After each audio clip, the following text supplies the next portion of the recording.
Bienvenidos a este video educativo que está siendo desarrollado como parte de un proyecto universitario.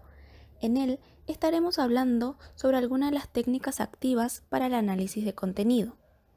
La técnica con la cual comenzaremos es la más conocida y común para muchas personas, el subrayado.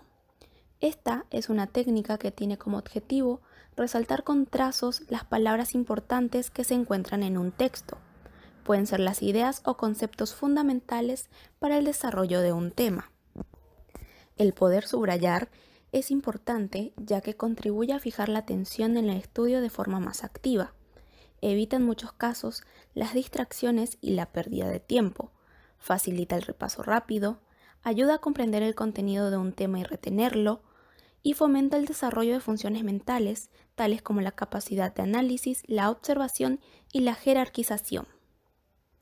Antes de empezar a subrayar los apuntes, se debe identificar los elementos más importantes del texto, como las palabras clave.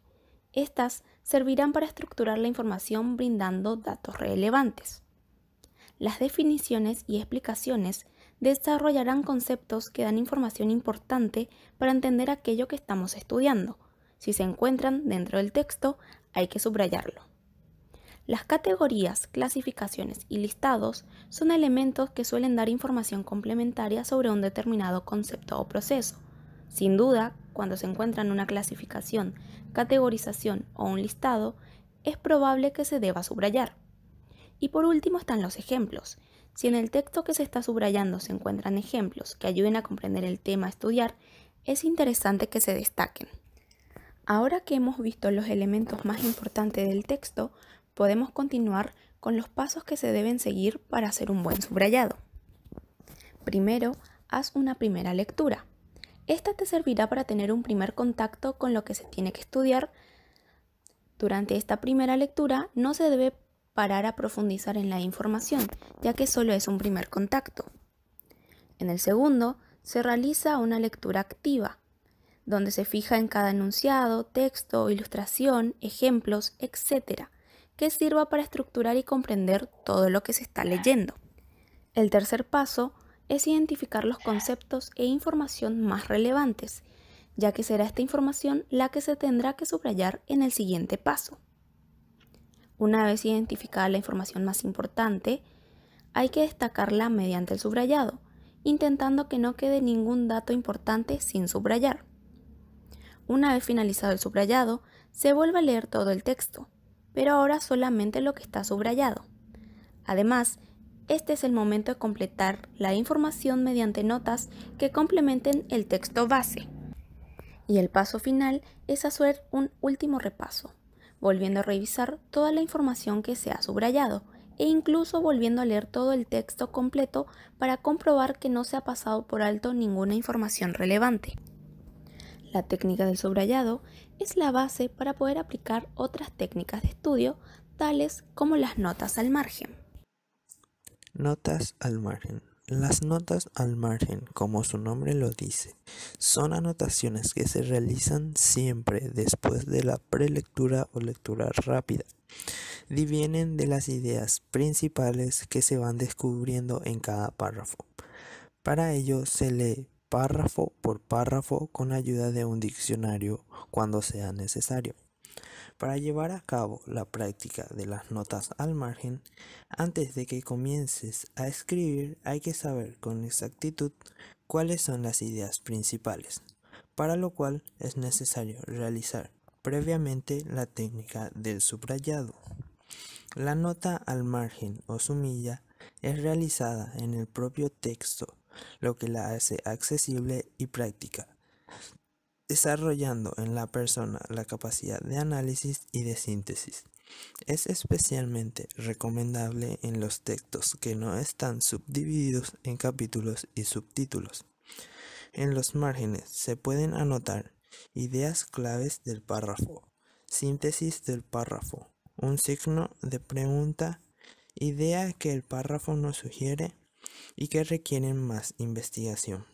Para poder elaborar las notas al margen, primeramente se realiza una primera lectura o lectura del acercamiento del texto. Luego se realiza una segunda lectura o lectura comprensiva, en el cual requiere toda la atención del lector y poder de concentración.